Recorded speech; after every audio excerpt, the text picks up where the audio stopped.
Hola, esperamos que el sermón que vas a escuchar a continuación, predicado por el pastor César Augusto García de la Iglesia Bautista Gracia Redentora en Pereira, sea de gran bendición para ti. Le invitamos a ponerse en contacto con nosotros a través de nuestro sitio web www.ibgrpereira.com, esto es www.ibgrpereira.com.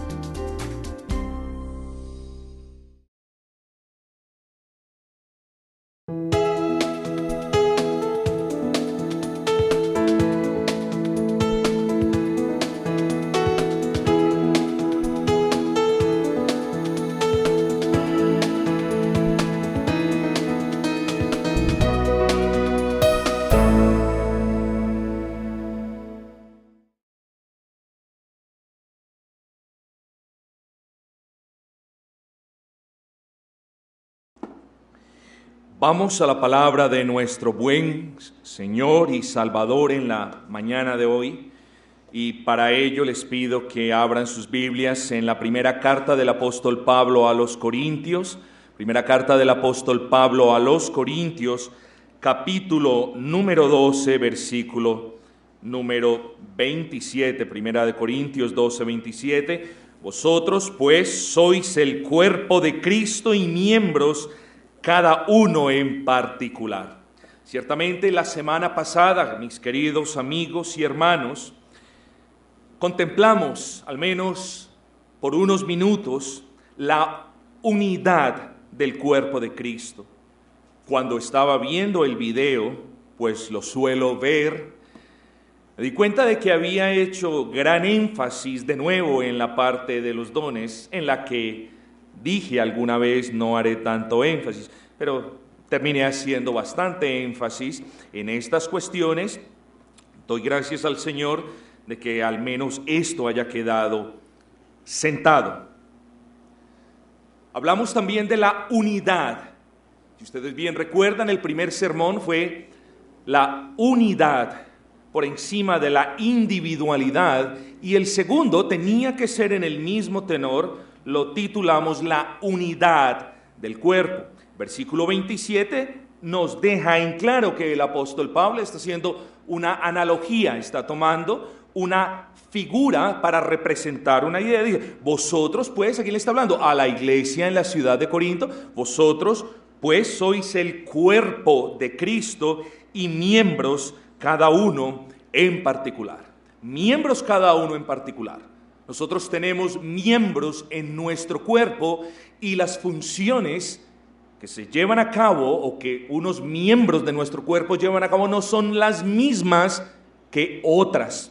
Los dedos de los pies, estrictamente hablando, no sirven para lo que sirven los dedos de las manos. Los primeros sirven para dar estabilidad, los segundos sirven para agarrar, entre muchas otras funciones. Entonces, el punto del apóstol es claro, y yo no lo voy a repetir una vez más, hermanos. Somos los verdaderamente convertidos, somos miembros de esa iglesia universal e invisible. Decimos invisible porque solamente Dios puede ver la veracidad en la profesión de fe de esos miembros. Dijimos también, y esto lo quiero dejar en claro, que es menester de toda persona buscar la membresía en la iglesia local, ser parte de ese cuerpo visible, y explicamos un poquito a fondo el porqué.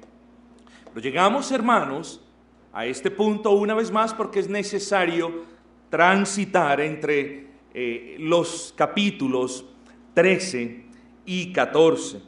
Pablo dice, vosotros pues sois el cuerpo de Cristo y miembros cada uno de ese cuerpo en particular.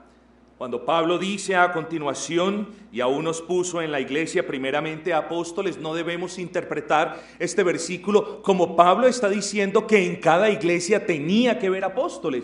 Y es muy claro, y estamos hablando de exégesis, de interpretación bíblica que nosotros debemos tener en cuenta.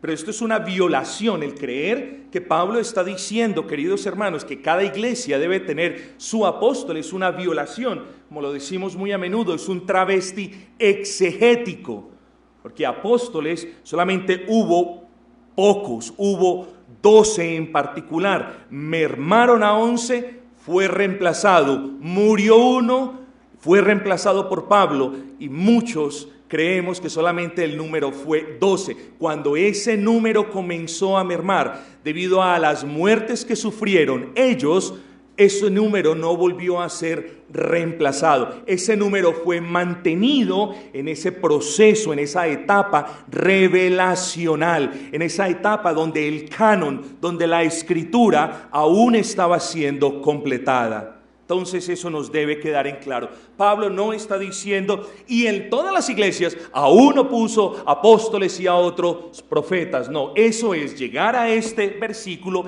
y olvidarnos de toda la enseñanza de la Escritura. Entonces, hermanos queridos, él prosigue, y no vamos a gastar tiempo en esto, él prosigue diciendo, son todos apóstoles, son todos profetas, y les he enseñado, esas son preguntas retóricas. Casi usted, cuando las lee, se da cuenta que en las preguntas están las respuestas, y el punto es, no son todos profetas, no son todos apóstoles, no todos tenían el don de lengua. Hermanos queridos, cuando leemos la Escritura, ¿ha leído usted la Escritura con juicio? Si no lo ha hecho, entonces tenga cuidado. Pero si usted ha leído la Escritura con juicio, y si usted ha indagado y ha inquirido y ha escudriñado la Escritura con juicio, usted se va a dar cuenta que lenguas solamente son mencionadas en 2 libros de la Escritura. No es mencionada ni en Gálatas, ni en Filipenses, ni en Colosenses, ni en Tesalonicenses, ni en Romanos, ni en ninguna otra carta, sino en Hechos y en Primera de Corintios. ¿Se ha dado cuenta de eso? ¿Por qué entonces aquella creencia de que todos hablamos en lenguas, o podemos hablar en lenguas, o tienen que hablar en lenguas cuando la segunda bendición del Espíritu Santo venga a ellos? No, es una falacia exegética. Es un error exegético que ha causado al correr de los años graves consecuencias para la iglesia. Por supuesto que no todos en la iglesia son pastores. Por supuesto que no todos en la iglesia pueden ser diáconos. Por supuesto que no todos en la iglesia pueden servir. A Dios nos ha dado a todos diferentes capacidades y todos tenemos la obligación, excúsenme el uso de esta palabra un poco fuerte, de traerlas a los pies de Cristo y decirle, Señor, ¿en qué quieres que yo te sirva? No como hacen algunos, yo quiero servir en eso. No, ¿cuál es la necesidad del cuerpo, Señor? ¿En qué quieres que yo te sirva? Son 2 cosas muy diferentes. Pues algunas personas quieren servir en lo que ellos quieran, en lo que ellos se sientan cómodos, en el tiempo en el que ellos quieran. No, a Cristo se le sirve de una manera bíblica, es decir, conforme las cotas, los parámetros que nos da la palabra y conforme sea la necesidad de la iglesia. Nosotros no escogemos cómo servir, nosotros tenemos una disposición abierta de servir, hermanos. Eso es lo que está diciendo el apóstol. Vosotros, corintios, no podéis jactaros de los dones que os ha dado el Señor, los tenéis que poner a servicio de la iglesia. Vosotros, corintios, no podéis fracturar la unidad, la indivisibilidad de la congregación, porque los dones no son para uso propio, son para beneficio de la congregación y deben redundar en la unidad de la congregación. Esa es la idea de Pablo en el capítulo 12 y nunca la idea, y lo hemos dicho incontables veces, la idea de Pablo en el capítulo 12 es hablar de los dones. No, hermanos queridos, nunca la idea del apóstol Pablo es promocionar el uso de los dones. Pero venimos entonces a este último versículo 31 del capítulo 12, dice, procurad pues los dones mejores. Y este es un versículo excesivamente polémico. Y es polémico, hermanos, porque esta no es, lamentablemente, no es la traducción más apropiada del original griego. Este procurad, ziló, en el griego, se conjuga de la misma manera, tanto en el indicativo como en el imperativo. Me explico. El imperativo es ustedes hagan eso. Eso es una persona indicando, ese es el indicativo, hagan eso. Ese es el imperativo, perdón. El indicativo es, ustedes hacen eso. Y este verbo siló, en el original griego, significa eso, desear. Pero hermano, nos preguntamos si la idea del apóstol Pablo, después de haberle dicho a los corintios que los dones eran repartidos de una manera soberana por el Espíritu Santo, ¿lo leímos o no lo leímos? Claro que lo leímos. Dios reparte a cada uno como a bien le parece al Señor. Así que después de haber dicho Pablo eso, ¿será que ahora viene al versículo 31 y le dice a los hermanos en Corintios, oren, ayunen, den ofrendas para que entonces tengan los dones más grandes? ¿Está Pablo en el versículo 31 contradiciéndose a sí mismo lo que él dijo unos minutos atrás mientras escribía? Es imposible, hermanos. Por lo tanto, la interpretación más acertada o la traducción más acertada de este verbo ziló o procurad es esta, en el presente indicativo. Es decir, Pablo está diciendo, ustedes procuran, ustedes anhelan los mejores dones, y dice Pablo, pero yo les muestro uno más excelente. Y volvemos al punto. La superioridad del amor por encima de los dones extraordinarios. Y eso es lo que Pablo está diciendo aquí. El amor es superior a las lenguas, a las profecías, a la palabra de ciencia, de sabiduría, a la fe necesaria para los milagros, a los milagros y al discernimiento de espíritus. El amor es superior, repito. Y ese, hermanos queridos, es el título de nuestro sermón en la mañana de hoy, la superioridad del amor sobre los dones extraordinarios. Es necesario afirmar que no negamos la existencia de dones extraordinarios en el Nuevo Testamento, hermanos, eso lo hemos dicho.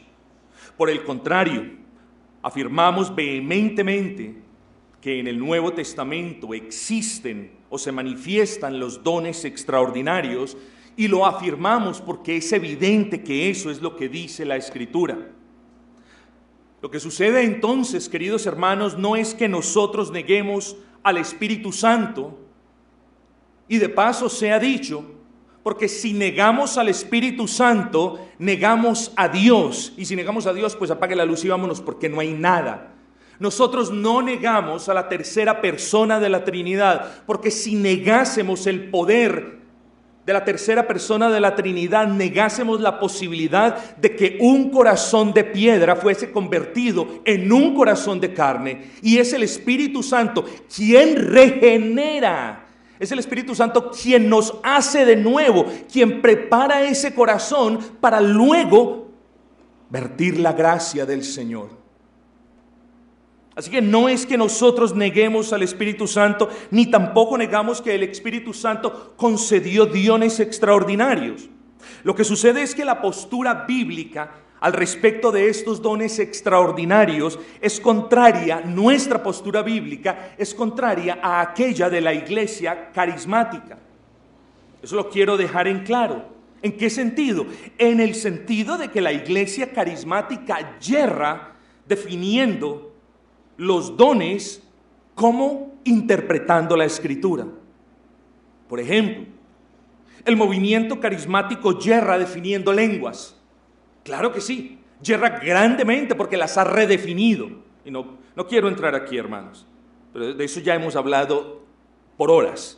El movimiento carismático ha definido la palabra lenguas. El movimiento carismático ha redefinido la palabra apóstol. Apóstol ya no fue aquel testigo de la resurrección de Cristo. Apóstol ya no fue aquel comisionado directamente por Cristo. No, apóstol es ya cualquiera que abre dos iglesias en dos partes diferentes. Ese ahora puede ser un apóstol, un comisionado de Dios.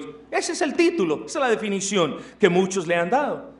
El movimiento carismático redefinió la palabra milagro. Y podemos hablar de esto mucho. Pero hermanos queridos, el movimiento carismático también yerra seriamente en su exégesis o en la interpretación de la Escritura. Entre muchas otras cosas, la mayoría de maestros carismáticos afirman que los dones extraordinarios pueden ser obtenidos por los creyentes si lo piden a Dios, basándose, por ejemplo, en el versículo 13, versículo 31 del capítulo 12 que acabamos de leer, o en el capítulo, o en el versículo 14 en el versículo 1 del capítulo 14, seguid el amor y procurad los dones espirituales, pero sobre todo que profeticéis. Cuando las personas leen el versículo 31 del capítulo 12 y el versículo 1 del versículo 14, ahí está.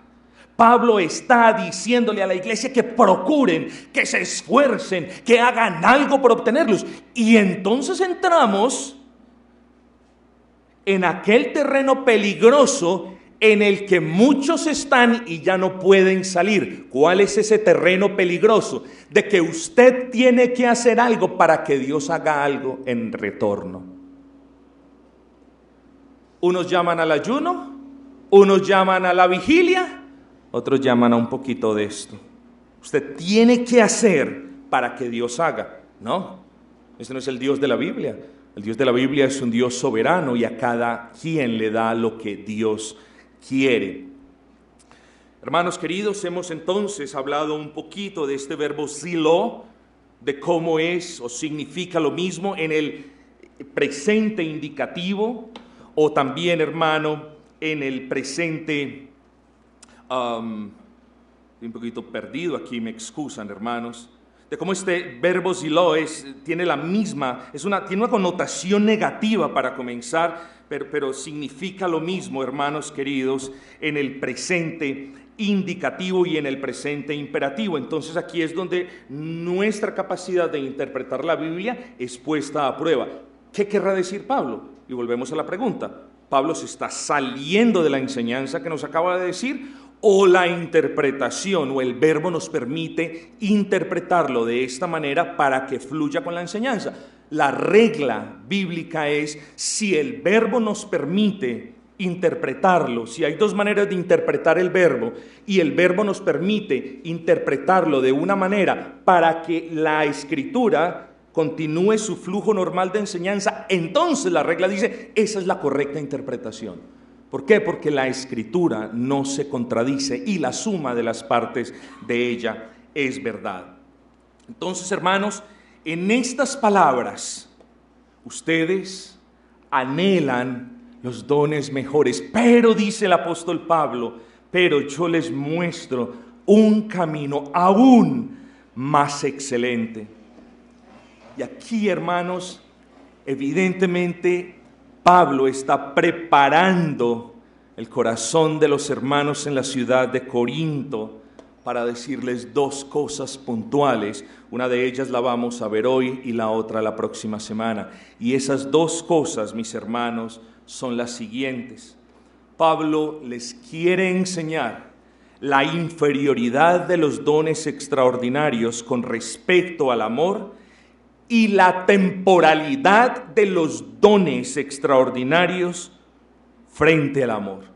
Miren las palabras que Pablo les está diciendo. Oigan, ustedes hablan de lengua, de profecía, de una cosa, de la otra. Bueno, les voy a mostrar algo que es superior a todo eso. Y más adelante, en el capítulo 13, también nos va a mostrar una segunda cosa. No solamente Pablo está diciendo, el amor es superior a los dones extraordinarios, sino que el amor trasciende más allá de lo que los dones extraordinarios puedan llegar. Y por eso, el título de nuestro sermón en la mañana de hoy sencillamente es la superioridad del amor sobre los dones extraordinarios. Ese pues es el trasfondo, hermanos queridos. Y vamos a ocuparnos en 3 puntos. Vamos a hablar, o vamos a definir mejor, el amor. Vamos a hablar de la fuente del amor y vamos a hablar del deber de ejercitar ese amor. Me apagan los celulares si son tan amables, por favor. Vamos a definir qué es el amor. Hermanos, cuando nosotros intentamos definir esta hermosa palabra, es imposible no pensar de manera humana, pues somos eso, somos seres humanos. Y si pensamos como esos seres humanos, como todo ese conjunto de experiencias, de enseñanzas que hemos recopilado desde nuestra niñez, es muy difícil que nosotros, cuando vamos a definir la palabra amor, es muy difícil que esa definición no esté empañada de cuestiones como yo creo que el amor es así, o yo siento que el amor es de esta otra manera, o no, el amor.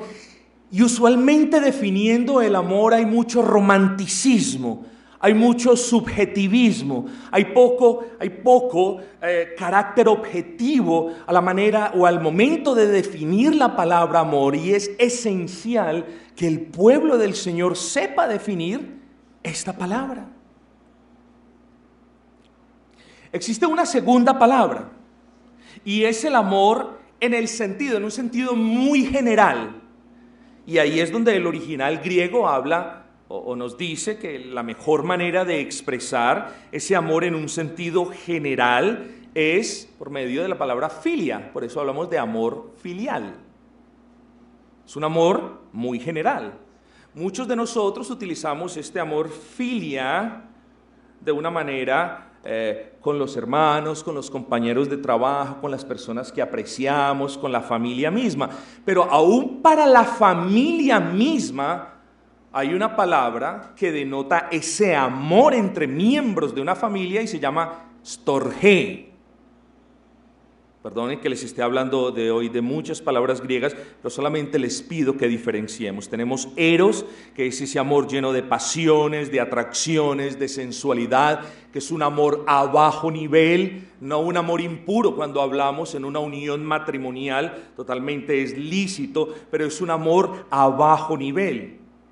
Estamos en un mundo invertido donde ese es lo que predomina. No. En nuestra escala de valores es un amor a bajo nivel, es un amor muy carnal. Tenemos ese amor filial, que es un amor en el sentido general de la palabra. Tenemos un amor storge, que es ese amor entre los miembros de una misma familia. Amor entonces no es ni eros, ni tampoco filia, ni tampoco storge. Amor tampoco es caridad, como lo define la Reina Valera, o como lo solía definir hace mucho tiempo. Ustedes se sorprenderán de que en la versión del King James, en el inglés, esta palabra aparece como caridad, charity. Amor no es eso, hermanos. El amor al que hace alusión el apóstol Pablo es algo llamado ágape. Yo creo que ustedes lo han escuchado. Ágape es el más grande de los dones que Dios da a sus hijos. Y es el componente principal del fruto del Espíritu Santo. Y es la más grande de las virtudes de los creyentes, que los creyentes son llamados a manifestar para con todos sus semejantes. Ese amor es el que nosotros tenemos que tener en mente como ese amor superior, como ese amor perfecto, como ese amor que debe dirigir nuestras vidas, que debe reinar en nuestros corazones, con ese amor con el que debemos hablarle a otros, con el que debemos tratar a otros. Ese es el amor que nos atañe a nosotros, hermanos queridos. Ese amor ágape es la manifestación de sacrificio de parte suya para que otro ser humano se beneficie de una manera que honre a Dios, o puesto de otra manera, ese amor ágape lo podemos ver como un acto voluntario, lleno de gozo, en el que usted escoge el bienestar de su prójimo por encima de su propio interés. Eso es amor. Y yo creo que sería menester que cada uno de nosotros comenzase a preguntarse si ese es el amor que hay en nuestros corazones. O si más bien tenemos una mezcla de ese amor erótico porque no controlamos nuestras pasiones, o si quizás hay un amor filial muy general, pero quizás haya poco de ese amor sacrificado, de ese amor puro, de ese amor honesto, de ese amor desinteresado, que es el amor ágape. Este ágape, este amor cristiano, no es una simple experiencia emocional que nos venga espontáneamente. Este amor ágape es un acto ordenado e inteligente de cada hijo de Dios, repito, que busca el bienestar de su prójimo y nunca el suyo, que busca el bienestar de su prójimo y siempre la gloria del Dios vivo. Hermanos, ágape es la forma más pura y más santa de amor que nosotros le debemos pedir a Dios que nos conceda, porque de ese amor ágape es del que está hablando el apóstol Pablo. Por tanto, al decirles Pablo a los corintios, ustedes buscan esos dones excelentes, y sí son excelentes, dice, más, pero yo os muestro un camino aún más excelente. Está haciendo referencia al amor ágape, mis hermanos queridos, a ese amor que debe reinar en nosotros, hermanos, a ese amor que dice, versículo número 4, ese amor ágape es sufrido. Pastor, yo sufro mucho. Usted no sabe lo que yo sufro, pastor. ¿Pero por qué, hermano? ¿Por qué sufres? No, pastor, porque es que siempre caigo en la misma tentación. Eso no es amor ágape. Ni sufrir tampoco significa tener amor. La palabra ágape, como lo digo, es el amor más puro, más perfecto que hay. Y Pablo lo comienza a describir punto por punto. Si usted lo quiere ver como componente de ese amor, véalo como tal. Solamente pregúntese, ¿será que yo tengo ese amor ágape que es más excelente que todo lo demás? Y Pablo dice, ese amor ágape es sufrido. Y la palabra en el original griego es macrotumeo. ¿Y por qué les digo esto? Porque miren lo interesante, es una palabra relacionada con el verbo aguantar o soportar ofensas. El amor que Dios nos da, el amor que tú debes ejercer, no solamente con tu esposo, sino con tus hijos, con tus vecinos y con tus hermanos, porque entre hermanos nos ofendemos, es ese amor capaz de aguantar y soportar ofensas sin buscar ningún tipo de venganza o retaliación. Ese es el amor que hay o que debe haber entre los cristianos. El amor que debe morar en cada uno de nosotros es aquel que es capaz de soportar la injuria y el dolor causado por las palabras y acciones de otros, pero que escoge. Es un amor fuerte, es un amor de carácter. ¿Y saben por qué? Porque carácter y fortaleza no es responder, no es coger una pistola, ni una espada, ni darle un empujón a otro. Carácter y tenacidad y templanza es lo que se ve en un amor ágape, que habiendo sido ofendido, que habiendo sido ultrajado, que habiendo sido dañado, escoge de manera libre no tomar represalias en contra de quien le ofende. Ay, hermano, yo quisiera perderme porque el estándar ya se pone tan alto que yo digo, ay, ¿será que yo tengo ese amor ágape? Pregúntate tú lo mismo, porque este es el amor que perdura, dice Pablo. No, pastor, ese amor lo tenían los apóstoles, ese amor lo tenían los discípulos del Señor. No, dice Pablo, las demás cosas van a cesar, pero el amor perdura. El amor prosigue, queriendo decir, ese don de Dios continúa en la iglesia. La pregunta es, ¿lo tenemos? Este amor que sufre es la capacidad de aguantar de buena gana el ser tratado mal, sin el deseo de venganza. Cristo en la cruz: Padre, perdónalos porque no saben lo que hacen. Esteban, siendo apedreado: Señor, no les tomes en cuenta este pecado.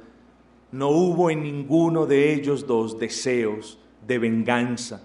No hubo pensamientos: ojalá se mueran. Ojalá mueran de lo mismo, ojalá los crucifiquen, ojalá los apedreen. Oh, pero nosotros nos hacen algo y vienen esos pensamientos de inmediato a nuestras mentes. Cuán mal estamos todos nosotros, hermanos. Queremos parecernos a Cristo a diario y hemos considerado un punto de este amor que hay en los cristianos y al menos yo fallé.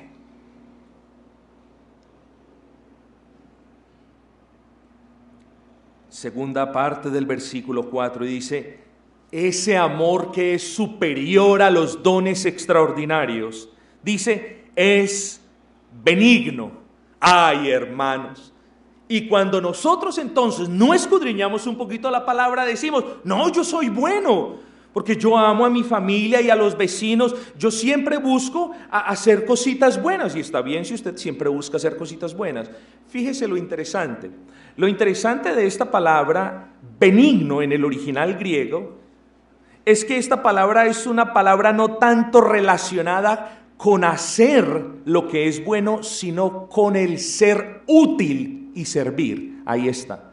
Ahí está lo importante de escudriñar la Escritura y de tener quizás unas buenas herramientas para determinar qué es lo que dice el texto. Este versículo no es que no me hable de la bondad inherente al amor. Este versículo hace en particular, esta palabra kresteumai, benigno, hace un énfasis en particular con la utilidad de la persona, con el servicio de la persona. Y el amor entonces que debemos tener es aquel amor sacrificial que sirve. Hermanos, es aquel amor que no solamente desea hacer el bien, sino que de verdad, queriendo hacer el bien, busca cómo hacerlo y se esfuerza para hacerlo. Ese es el amor del que nos habla Pablo. ¿Cuántas veces usted leyó este capítulo? Oh, sí, yo tengo el amor. Miren lo que dice el apóstol Pablo. Es un amor servicial, es un amor sacrificial, es un amor que busca, que se esfuerza para que otro sea beneficiado. Ese es el amor al que nos llama la Escritura, mis hermanos. Pero el versículo 4 dice: el amor no tiene envidia. No, pastor, yo no soy envidioso. Ay, hermanos, basta que nos examinemos, hermanos queridos. Basta que nos examinemos. Y ahorita ustedes me fueron testigo de que cuando considerábamos la palabra procurad, hablamos del verbo en el griego zelú o zeló. Bueno, esta envidia es exactamente el mismo verbo en el griego, zeló. Y es una palabra muchas veces con esa connotación negativa que denota ardor por hacer algo o por tener algo. Es un deseo intenso, en especial que se alborota. Es esa llama que se alborota en usted quizás cuando ve a otra persona tener algo que usted no tiene. Bueno, el amor de Pablo, ese amor supremo, ese amor excelente, ese mejor camino del que el apóstol nos habla, es un amor que no arde de ira, que no arde de pasión y de fuego cuando los demás tienen algo que usted quiere, pero que no tiene. Es decir, el amor en el cristiano excluye esa envidia, hermano. Ahora, hermano, no es terrible, hermanos, de que la envidia, y muchas veces se nos olvida, la envidia no solamente es ardir de celo por querer tener lo que otros tienen. Esa envidia es mala, es cancerígena, pero muchas veces no vemos la otra cara de la moneda, que es peor. ¿Saben qué envidia es peor? Aquella que se forma en los corazones y que dice: ¿Por qué Dios le tuvo que dar a él esto? Esa es peor. Entonces no solamente la envidia es yo quiero tener lo que él tiene, sino que esa otra cara pérfida de la envidia es yo quiero que Dios le quite a él lo que le ha dado porque yo no lo tengo. Terrible. El amor cristiano no es así, hermanos. Y los corintios necesitaban meditar en este aspecto, porque se estaban envidiando los unos a los otros, haciendo como una competencia, quién tiene más que el otro, quién puede mostrar los dones mejor que el otro. En las comidas ágapes, quién era el que traía más del otro. Y Pablo les dice, están fracturando la iglesia. ¿Ustedes buscan eso? Yo les voy a mostrar un mejor camino, el del amor. Un amor que no es carnal, un amor que es espiritual, un amor que es servicial, un amor que es sacrificado, un amor que aguanta y no se venga, un amor que no envidia. Ese es el amor de nosotros los cristianos, hermanos. Versículo 4, el amor es sufrido, es benigno, no tiene envidia. Dice, el amor no es jactancioso, no es jactancioso. Y de nuevo, esta palabra jactancia en el original griego es una palabra que proyecta la idea de una persona arrogante, de un fanfarrón, como decimos en nuestro argot popular, de una persona que se las pica de mucho, que se cree mucho, de una persona que presume tener algo o que hace, alarde de algo. Hermanos queridos, no quiero hablar de los corintios más, quiero hablar de nosotros. Cuán cuidadosos tenemos que ser con la jactancia. Cuán cuidadosos tenemos que ser en hacer alarde de algo que no es nuestro. ¿Qué es tuyo? Carro que tienes, la casa que tienes, puede que un papel diga esto le pertenece a tal y tal persona. Dios te lo puede quitar en menos de que cierres los ojos. Por lo tanto, no es tuyo, es de Dios. ¿Qué es tuyo? ¿Tu cuerpo? Tú eres el administrador del cuerpo, que es morada del Espíritu. Y Dios te puede llamar a dar cuentas en este instante. Tampoco es tuyo. ¿Qué es tuyo? Lo que tienes en tu bolsillo, nada es tuyo, hermano. Dios te lo ha dado y te ha conferido la responsabilidad de ser buen administrador. ¿Qué tienes para jactarte? Pastor, es que yo he estudiado mucho. Eso está muy bien, eso no está mal. Ten cuidado de que tu corazón no se levante en jactancia, creyéndote o teniendo una más alta opinión de ti mismo de la que debes tener. ¿Y cuánto nos debemos cuidar de esto, hermanos? Pero cuánto lo vemos en las mal llamadas iglesias evangélicas. En estas iglesias los falsos apóstoles se jactan de sus poderes. Las pastoras presumen de su poder y elocuencia. Y los jóvenes en las bandas se afanan en ser seleccionados para tocar en la banda de la iglesia y así poder hacer alarde de sus habilidades. Eso es jactancia. Los corintios sufrían de ser jactanciosos, sufrían de hacer alarde de sus dones. Y si algo debemos recordar es esto, hermanos: lo que tú eres, lo eres por la gracia de Dios. O como decía alguien, todo lo malo que veas en mí es mi pecado, es mi culpa. Pero ¿puedes ver algo bueno en mí? Todo lo poco bueno que veas en mí es gracias a la gracia de Dios. No debes, hermano querido, tener un concepto, una opinión de ti mismo más de lo que es prudente, porque el amor ágape, el amor cristiano, no piensa de sí mismo más de lo que Dios piensa de él, hermanos.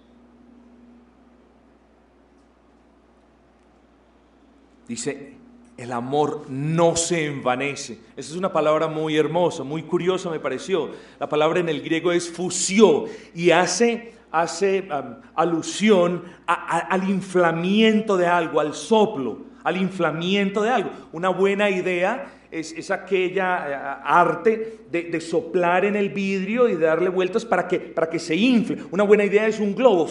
Esta es la idea aquí. Y Pablo está diciendo, el amor ágape, el amor que es superior a todos los dones, es un amor que no se infla. Es un amor, de nuevo, que no se cree más que el hermano. No importa si el hermano es blanco, negro, pobre o rico. No importa si el hermano vive en Álamos o si vive en un tugurio. No importa. Los cristianos no nos inflamos creyéndonos más que otros hermanos. El amor cristiano no se infla, no se cree más. El amor cristiano es humilde, hermanos. ¿Pasaste la lección o la perdiste como yo? Sé honesto.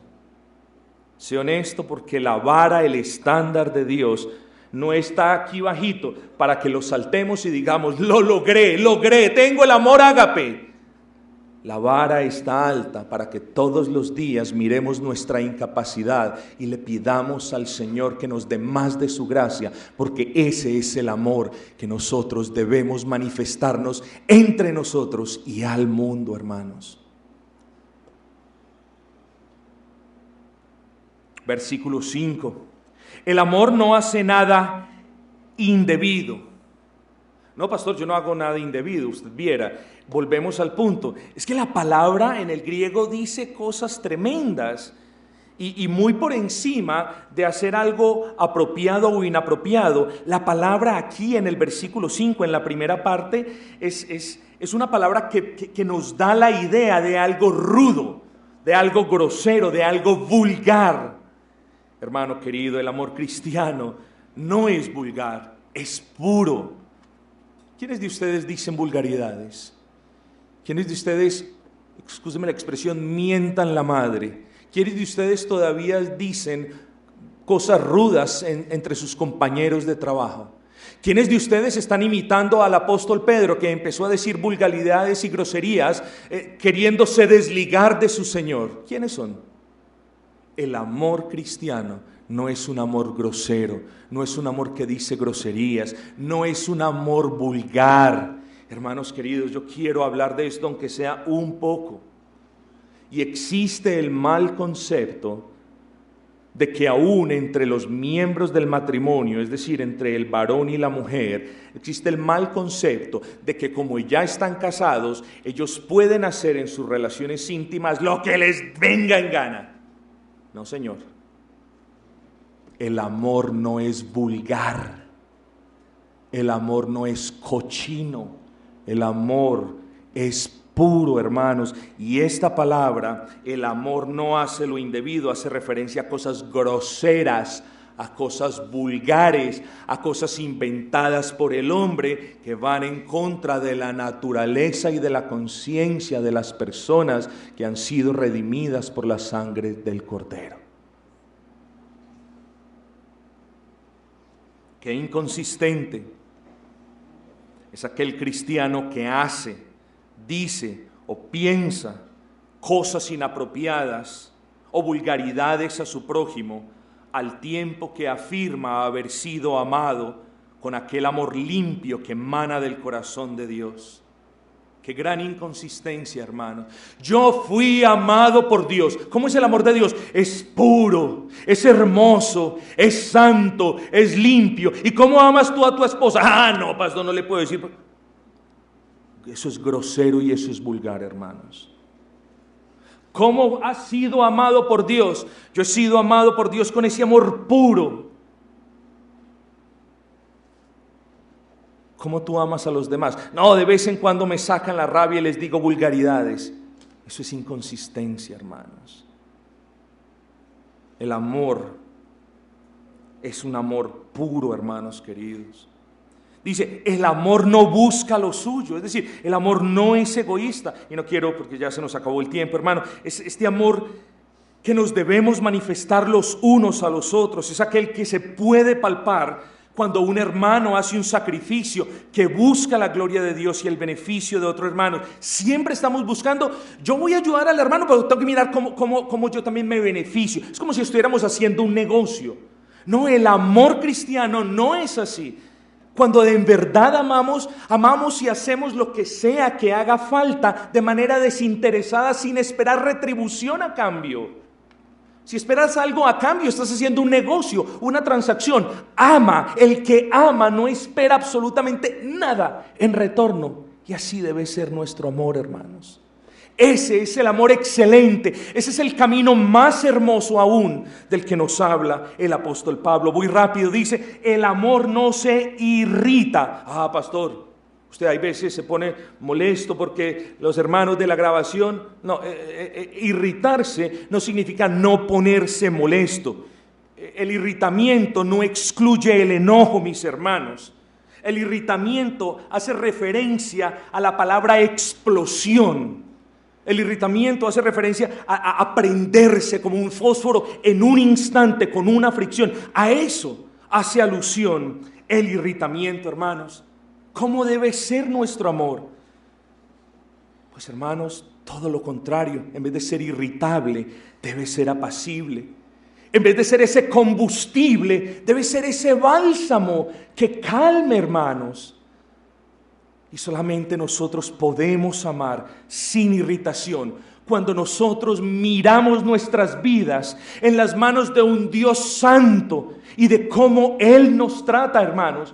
Porque si Él se irritara cada vez que nosotros cometemos un pecado o cada vez que nosotros pensamos algo que no le honra, hermanos, imagínate, no habría ninguno de nosotros en este lugar.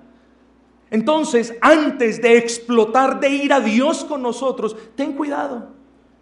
Ten cuidado en explotar de ira con tus hijos. Repréndelos, castígalos, corrígelos, pero no explotes, porque Dios está airado contra el pecador, pero a sus hijos, a Él los castiga, porque dice la palabra, al hijo que ama, Dios castiga. Así que, entiende, el amor ágape, el amor de los cristianos, no es un amor explosivo, no es un amor iracundo, es un amor pasivo en el sentido de calmado. Es un amor que cuando se ofende no se prende, sino que tiene el poder para responder ante el mal haciendo el bien. Ese es el amor de los cristianos. Hay gente que hablaba de amor, amor, amor. ¿Estás contento ahora que te estoy hablando de amor? Porque hasta donde yo puedo discernir, es un amor que nos hace falta tener a todos. Es un amor práctico, es un amor sacrificado, es un amor puro, es un amor limpio, es un amor desinteresado, es un amor apacible, es un amor servicial y es un amor que hace o busca hacer siempre lo correcto. Hermanos, termino con esto. Dice la palabra, y no es rencoroso. Dice el versículo 5 a la final, no guarda rencor. Hermanos, yo me río porque me gozo cuando estudiaba este pasaje. Y yo esto lo aprendí hace muchos años, pero tengo que reconocer que hace muchos años no pasaba por este pasaje. Y recordé la palabra kakos.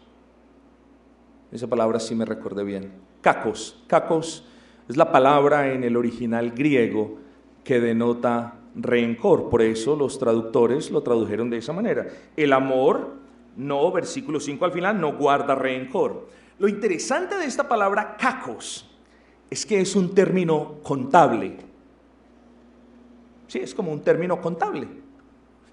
Y es un término contable que denota la idea o de no llevar un registro de las transacciones, o que también denota la idea de que el registro que se lleve de las transacciones sean todas nulas o con un valor a ceros.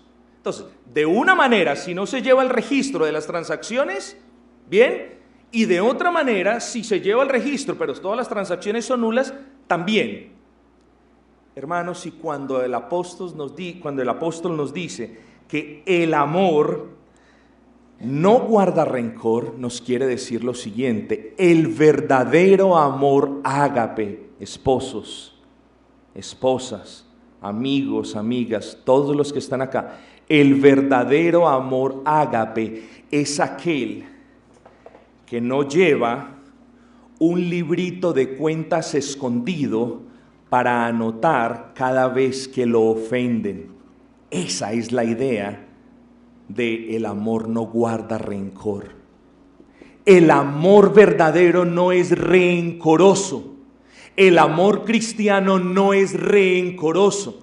El amor cristiano no puede tener aquel elemento de: aquí anoto lo que me hizo el hermano, y el hermano la volvió a hacer, pues aquí le coloco el palo atravesado porque así son 5. Ese no es el amor cristiano. El amor cristiano no guarda registros de las ofensas de sus hermanos. Así es el verdadero amor cristiano. El verdadero amor cristiano es aquel amor fuerte, no que se hace el loco con las ofensas, no que se pone a reemplazar pensamientos y ignora las ofensas. El verdadero amor cristiano es aquel amor fuerte que solamente puede venir de Dios, que nos da la capacidad para reconocer que un hermano nos ha ofendido, pero también el carácter para desear no tomárselo en cuenta, hermano. Ahí está el verdadero carácter del amor. Amor es eso. Amor es perdonar por completo. Es escoger de manera libre, voluntaria y gozosa no acordarse de la ofensa de los demás. Eso es amor. La gente dice: amor es olvidar. Hermano, el ser humano no fue creado con la capacidad para olvidar. De una u de otra manera las cosas se nos olvidan, pero el ser humano no fue creado con la capacidad para borrar las cosas de su mente.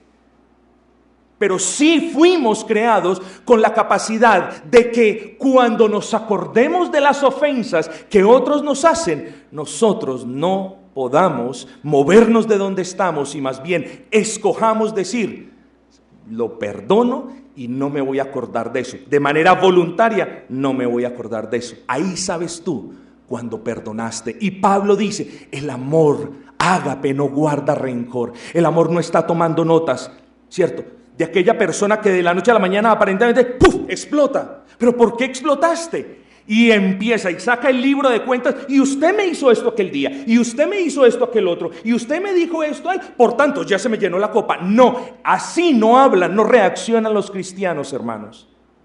Los cristianos dialogan. Los cristianos solucionan sus problemas. Los cristianos no le dan espacio al diablo. Y ese es el amor al que Dios nos está llamando. No a los dones, a amar. Hermanos, creo que es la predicación más larga y ya ni siquiera les digo, pero quiero que me den 3 minutos más para decir: ¿cuál es la fuente del amor? ¿Dónde puedes comprar tú este amor? ¿Quién te lo puede regalar? Hermanos, es el Trino Dios. Cada uno de los miembros de la Trinidad es amor. El Padre es amor y manifiesta ese amor perfecto e infinito enviando a su Hijo, para que todo aquel que en Él crea no se pierda, sino que tenga vida eterna. Porque de tal manera amó Dios al mundo. Así que hablamos de un Dios Padre que es amor. El Hijo es amor y manifiesta su amor en la cruz del Calvario, muriendo por tu desamor. Ahí puedes ver el amor de Cristo para contigo. ¿Sabes que el Padre te ama? Porque te escogió desde antes de la fundación del universo, porque te vio blasfemando, porque te vio prostituyéndote, porque te vio haciendo inmundicias, y así te amó. Y te amó de tal manera que envió a su Hijo para que muriera por ti en el Calvario.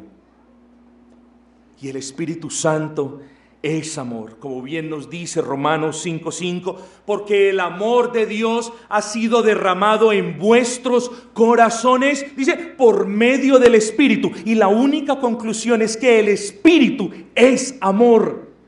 Cuando tú creíste en Cristo, todo ese amor fue derramado como tal y fuiste sellado con el Espíritu. Lo que te quiero decir es que tenemos los cristianos la capacidad de amar. Debemos esforzarnos por amar. Debemos pedirle al Señor que nos conceda la gracia para amar, pero no de manera eros, pero no de manera general, sino de una manera ágape, de una manera pura, de una manera sacrificial, de una manera ordenada, de una manera benévola, de una manera limpia. Hermanos queridos, esta es una prédica, abrázala. Es una amonestación para unos, tómala. No la deseches, porque este es el estándar de Dios, este es el estándar del amor de Dios. Y cuando nosotros vemos la manera como amamos a nuestros hermanos, decimos, perdí el año. Es más, me deberían expulsar del colegio. Y no eres expulsado de la iglesia, y no eres extraído del cuerpo de Cristo, precisamente por eso que te falta, porque el amor de Dios cubre multitud de pecados. Y deberías aún esforzarte por amar como Dios nos ama, hermanos. Ya dejamos para la próxima semana. Pablo dice en el versículo 1, si yo hablase lenguas humanas y angélicas y no tengo amor, vengo a ser como metal que resuena o címbalo que retiñe. ¿Saben qué dice Pablo?